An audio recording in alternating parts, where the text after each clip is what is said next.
Welcome one, welcome all. Another CIRF report for next week, 10/20, October 20th through October 26th or 27th. Doesn't really matter. The next new moon is coming at the end of that window, but really technically should be included in the next CIRF report. So it's fairly late. The new moon will be late on Sunday evening, the 27th. And so we're going to be talking about everything before that. And let me get into the summary slide. Reminder about what we're trying to do here. We are hunting down the biggest influence that has the best chance of all of us feeling this type of energy. Clearly, there's lots of different energies that are at play. The astrology alone, as indicated on this summary slide, is the purple. It's the biggest circle because there's so many different types of aspects and different alignments and planets in different signs and all that kind of thing. So there's lots of different energies up there. Then there's the collective energy. That's our minds really influence each other, and we want to know what the subconscious general where is the general mind, the collective mind, the collective unconscious is what Carl Jung called it, and that's the dream bot, and that's in the the green circle, so it's a little bit smaller. Now then we also add in an I-Ching reading, so we cast the coins, the Chinese coins, and we ask what is the general influence here. And you can see here, according to this slide, that the dream bot, the collective unconscious, is not on the same page as the I-Ching reading, but they are both well within the realm of what we're going to see in the astrology. We're going to go through all these different mechanisms, all these different influences, and then at the end, we're going to consolidate all of them, triangulate, and I'll give you one big main influence that you should probably look out for, and then we'll investigate the best solution to how to best handle that energy for maximum return. So this is what we have, and the astrology is sort of all over the place. Today I'm doing this in the morning of Sunday the 20th. And so as we speak, we have a kite formation. So those of you seeing this video early on will get the benefit of that discussion. We'll talk about that when we get to the astrology. But quickly thereafter, so on Tuesday, we start getting into a T-square and just conflicted energies, maybe even obstacles. At some point, it kind of relieves in there, and but it's got a lot of squares. We enjoyed opportunity and trines last week. This is going to be a little bit less of an easy week and more of, the dream bot says it all. We're clamoring for power and control. We think we have more power than we really do. And I think this week is going to be one of those weeks, but it's not a powerless week. It's just that there's going to be a lot of adapting. We're going to have to adapt this week. It's not going to be a bad week per se. It's just going to be a lot of jinking and jiving, being agile. Okay, that's the overview. Let's get started with the collective unconscious and the dream bot. The dream bot goes around the web, looks for dream words or dreams, description of nighttime dreams, and it brings them back in a consolidated ranked order form. And so the top word is bowl, and this is the power and control. It's just big, large, it's exploding, it's very yang and forward. Then you have the orange arrows, which is about death and rebirth. Now, I wanted to package those together because when you include red, power and control, and orange, death and rebirth, then you have Pluto. You have a big Pluto influence. And I was looking at the alignments for Pluto, and there are some there, but it's not like it's the central theme this week. So this is very interesting why Pluto seems to be the central theme in here. And I think it's because we are wanting the control based on all the conflicted, chaotic alignments. All right, and then the blue arrows excuse me, are spiritual and religious. Spirit, astral, symbolism, reading, demons, 3. That's the Trinity, probably. Holy and evil. So there's, kind of waging a spiritual kind of war almost in here. You got the, the both sides, the extreme both sides, good and evil. All right.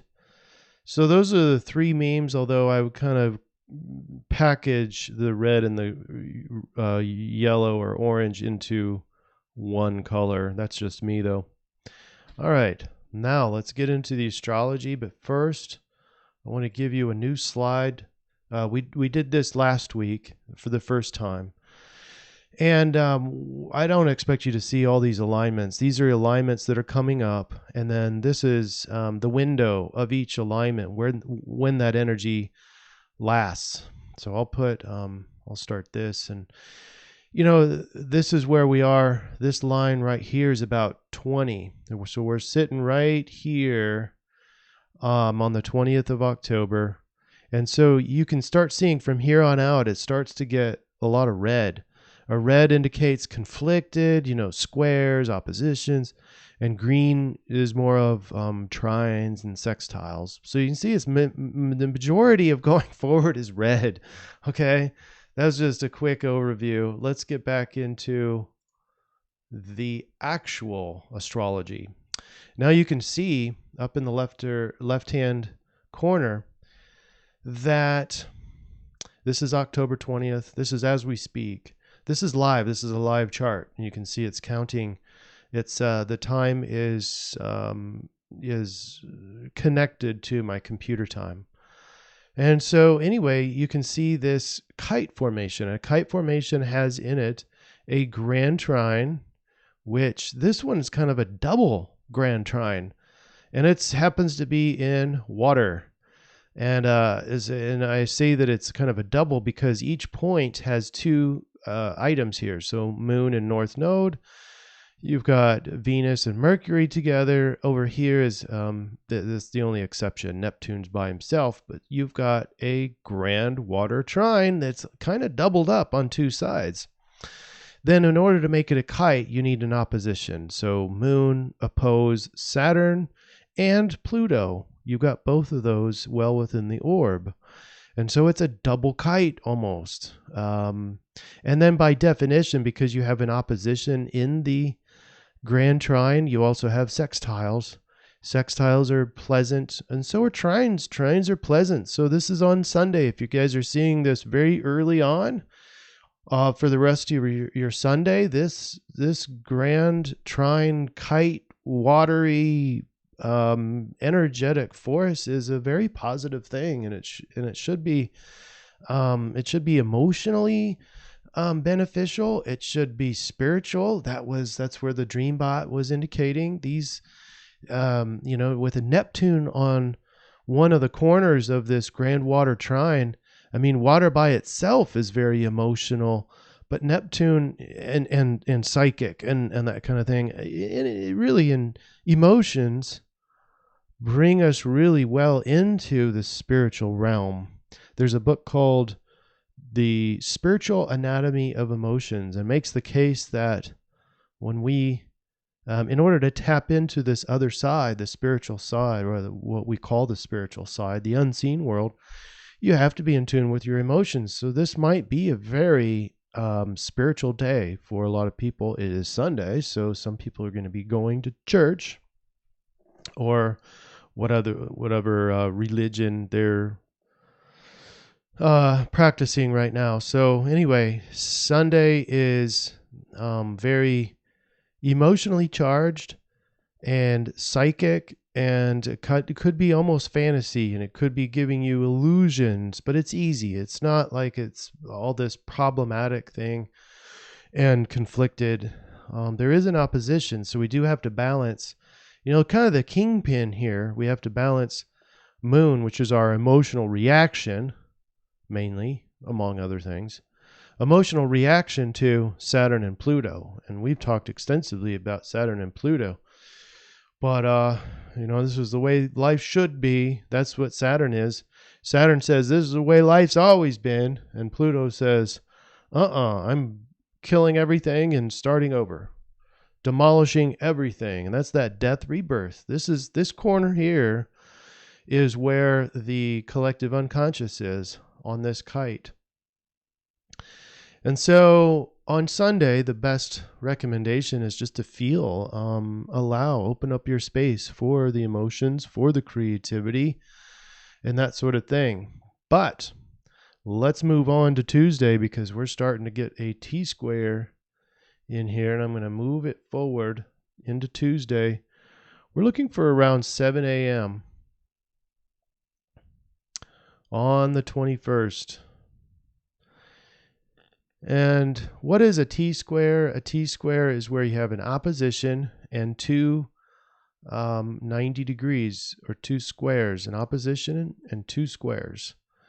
And that's in essence what you're going to see early in the morning on Tuesday. Now I went past it, but you still have remnants of the green arrows. That was remnants of the grand trine, but it's broken on this side now. So it's not really a grand trine anymore, but it is an opposition. And this thing I should have talked about earlier, this alignment here is with us all week. And it's going to culminate in the new moon on Sunday. So sun oppose Uranus. That is the opposition I talked about. And then you've got the two squares. So that's the emotional response is squared off. So you're feeling separated from your self-worth or ego desires or ability to move forward. And you have to balance that with the perception of big change that's coming. That's Uranus is all about change. Also electronics and communication channels. Communication itself, or the words that you're using, is more of Mercury, but Uranus is the the mechanism of communication. So anyway, we're balancing all that, and it's sort of conflicted. Your emotional responses are going to be better off helping others. That's Chiron. And I'm looking at the trine here, the trine from Moon to Chiron. That's healthy. That's easy. So it's easier to just use your emotions to help others. And then the other trine is with Mercury. So it's easy to communicate your emotions. Remember, this is Tuesday. It's not easy. It's feeling separated from, it feels unbalanced between your ego needs and your emotions. Okay? So I wouldn't be going to shopping on Tuesday. I wouldn't be going to make big purchases and getting emotional in the egotistical side of things. All right. So that's in a nutshell Tuesday. Wednesday, it kind of spirals down from there. It's not real negative, but there's some adjustments that need to happen. And we're looking for 10 a.m. on Tuesday morning. And we have a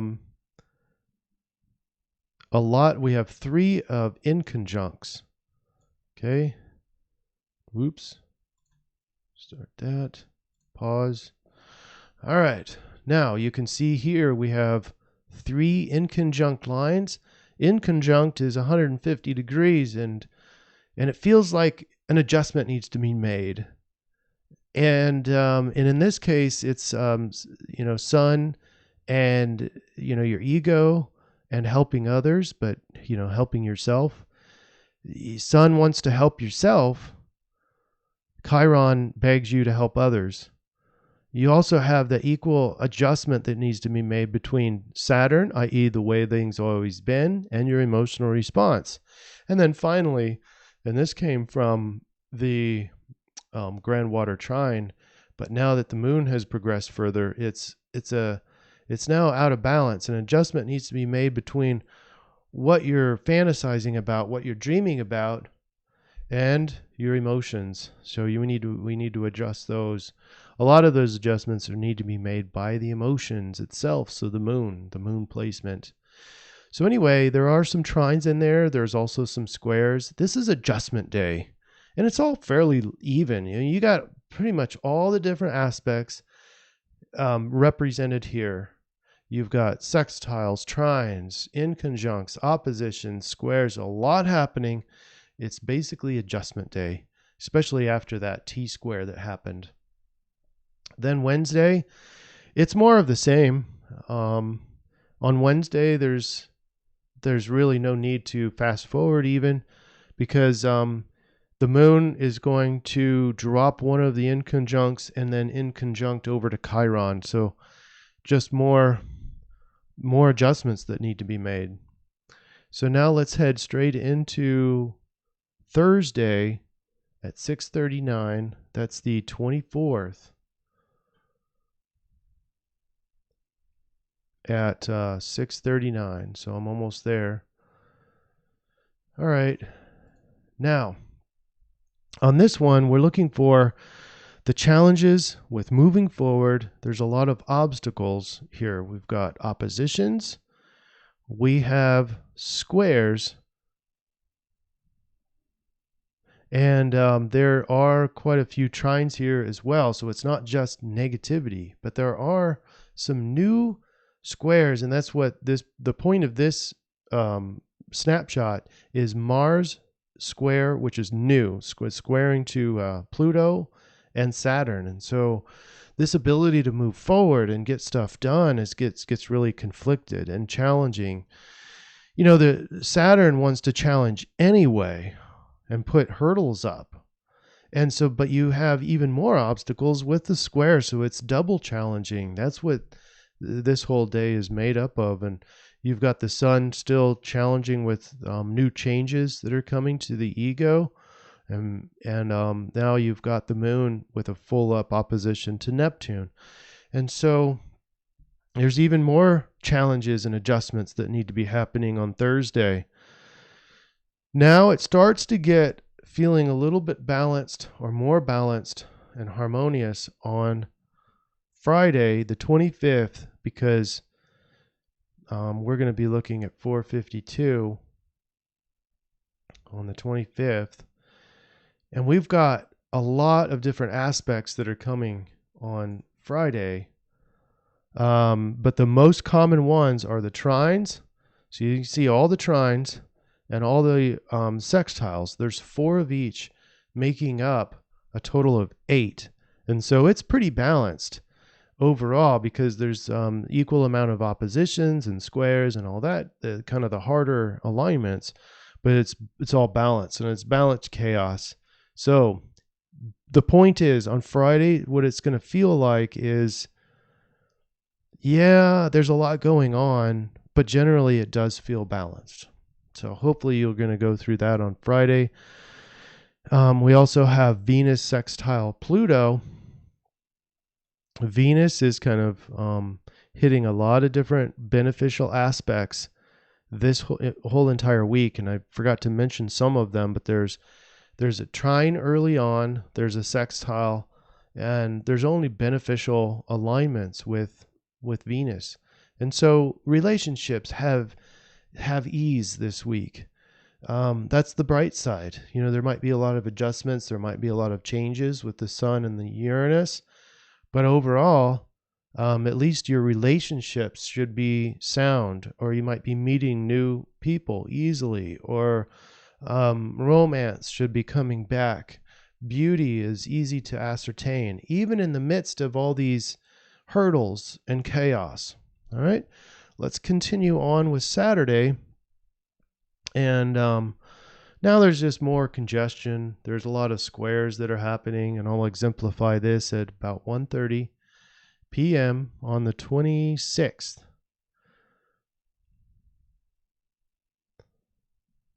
Okay, and so you can see all 4 of these squares happening together. You've got the moon, Mars, and boo. By the way, I don't know why I said boo.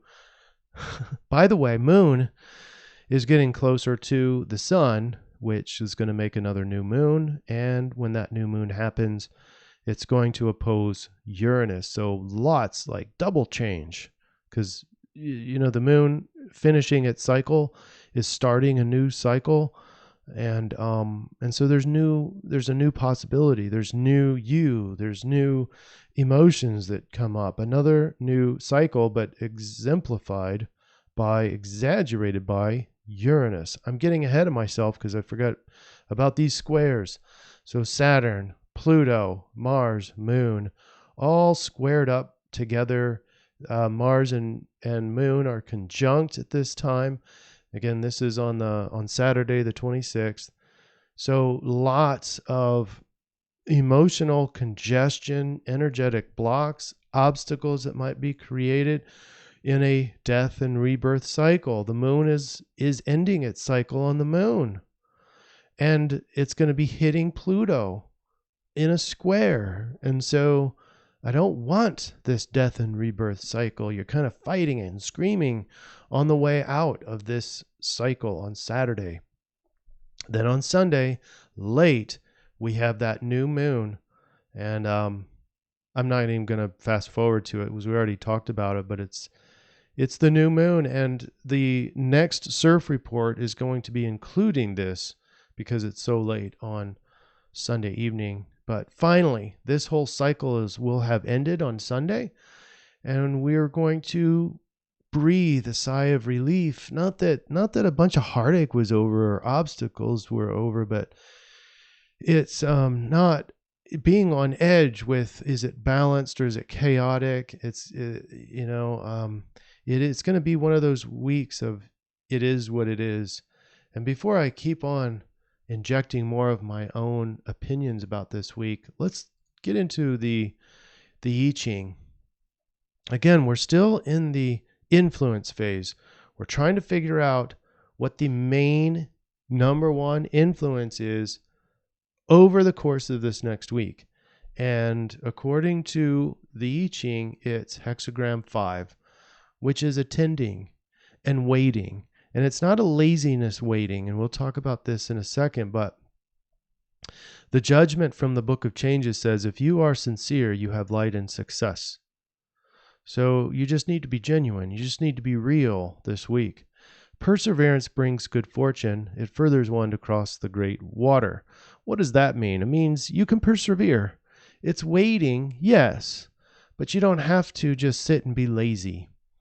The image is clouds rise up to heaven, the image of waiting. Thus the superior man eats and drinks, is joyous, and of good cheer.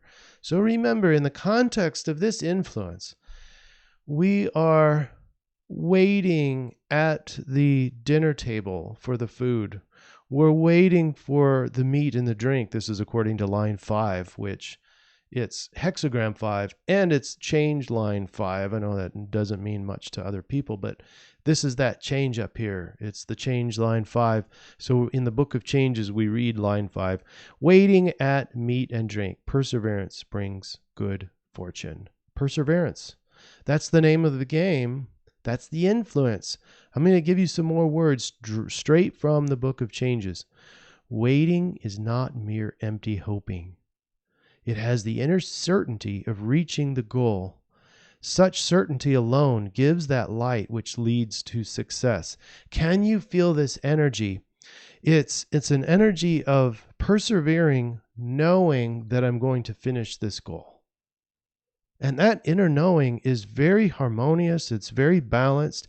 Yeah, it doesn't mean that it's easygoing and that I don't have to get my hands dirty getting this objective met. And it doesn't mean that I'm not tired at the end of the day. It just means that perseverance is good. I'm waiting in full confidence that eventually this objective is going to be made. And that's a really good influence going forward. Now, the final thing I'd like to say about this I-Ching 5, hexagram 5 is the image. When clouds rise in the sky, it is a sign that it will rain. There is nothing to do but wait until after the rain falls. It is the same in life when destiny is at work. We should not worry and seek to shape the future by interfering in things before the time is ripe. What does that sound like? That sounds like the dream bot. The collective unconscious is clamoring for control. And this I-Ching says it recognizes that, hey, I understand that you're wanting to control everything. That's not the time right now. That's not the main objective right now. The objective is to just go about your business, set your sight on the objective, and just keep going, persevere. And that's that inner knowing. Now, remember, when we have our change line 5, and I'll get my little highlighter out. When we have 5, we have that change line at 5. And so when you apply the changes, now you've got yin over yang. You got the 2 trigrams, yin over yang. So it's very balanced, but it's pervading. That's the name of it. Pervading. Peace is the solution. We have made a transition in this CIRF report to hunt down the solution to this main energy. And again, wait till the very end. I will give you the summary slide that will spell all of this out in very easy, hopefully easy to understand format. All right, so here's the solution. From the hexagram 5 is produced hexagram 11. And so the solution is how to behave. Do not be afraid to lose small. You will be rewarded more. Stay tuned. When luck accompanies you, remember that everything is transient. Be thinking Sun oppose Uranus. Remember that everything is transient. All right, from the Book of Changes, hexagram 11 says, peace, the small departs, the great approaches, good fortune, success. Heaven and earth unite. That is the epitome of this hexagram 11. Heaven and earth. So earth being the top of this, it's earth over heaven. So that's what it's talking about, quite literally. Heaven and earth unite, the image of peace. Thus the ruler divides and completes the course of heaven and earth. He furthers and regulates the gifts of heaven and earth, so aids the people. Here's the judgment, straight from the Book of Changes. This hexagram denotes a time in nature when heaven seems to be on earth. Heaven has placed itself beneath the earth, so their powers unite in deep harmony. Then peace and blessing descend upon all living things. In the world of man, it is time of social harmony. Those in high places show favor to the lowly, and the lowly and inferior is an end to all feuds. Remember the Venus aspects. I know I forgot to talk about a lot of those aspects, but Venus has lots of, it's one of the few planets that has lots of only beneficial alignments this entire week. So relationships are good and social harmony takes place. And now remember, we're hunting down the solution. So the context of hexagram 11 is for the solution. And so here it is. Heaven and earth are in contact and combine their influences, producing a time of universal flowering and prosperity. Nature, in its overwhelming profusion of phenomena, is bounded and controlled. Boom! We just had the answer. There's the power and control. It just is. It's powered and controlled, even though it's going to be showing you some obstacles this week, some need to balance. There's this underlying knowing that everything is the way it should be. And this is done by adjusting the products to the right time and the right place, which increases the natural yield. That is verbatim from the Book of Changes. And so just like last time when we talked about the swing, and it depends on when you push that swing, and we want to get in resonance with the swing of life. That's the whole point for this week. So with that, let me give you, I know I threw a lot of words at you. Thanks for hanging in there, because what's left is the summary slide. And this is so ridiculously simple that it boggles the mind, but it's just shifts in energy. There's challenges this week. This is the influence. The top of this chart is called the influence. And normally there's a picture there, but it's just a shift in energy. It's the sun oppose Uranus. So there's changes to the identity, to the ego desires, to the ego needs. There's changes there. So we have to shift and adapt. And there's obstacles coming with all the squares, the T-square, blah, blah, blah. But there's this overall energetic knowing that everything is the way it should be this week. So what's the solution? The solution is become Nikola Tesla. And where he said that it's not so much the power, and we're talking about electrical power, but you can infer this across all the things in life, is that when you get on the same frequency of the energy and you get so close to that frequency, if you get right on that frequency, it's called in resonance. And so you have a magnificent amount of power that comes out of that electrical circuit. And we can establish that in life. And so go back to the swing analogy. It's when to push that swing at the precise time to get the maximum effect. And so if it's time to just sit back and relax, then do that. There's an underlying knowing, a knowing in this, in all of our psyches, according to the collective, the dream bot, is that you'll know when to pull back and when to push forward this week. And in all cases, it's not really about starting a lot of new things, although if you've got new things coming and it's part of that inner knowing, then do it. And you have to use your intuition to determine whether or not this is the maximum force pushing forward or just slowly persevering forward, or what's happening. Test this theory, though, in all walks of your life.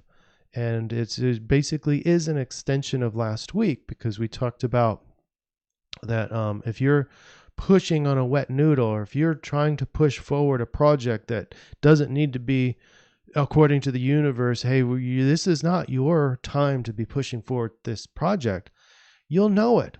And you'll know it by there's just too many obstacles that are being created by me pushing forward. I'm not sure if this week is an extension of that part, but we do know that we need to time everything perfectly, and we need to reach the inner knowing that everything is the way it should be, including your changes that you're applying to the world. Find resonance and harmony in your action, in your behavior. Become flexible and adaptable. Don't get too intertwined, too attached to the outcome, to the expected end result, to the objective, to the goal. Have a goal, but hold it loosely this week. Okay? Have an objective. Continue moving forward. Don't be lazy, but also don't push too hard when too many obstacles are entering your experience. Remaining flexible, adaptable, be very accepting. Doesn't mean you have to accept junk. Just wait and make the change. But making the change at exactly the right time. Use your intuition. All right, I hope this was of use. I tried to throw more words at it. I hope it makes sense. If it doesn't, questions below. I'll try to answer all those. And have a great week. We'll see you next week. All right? Take care.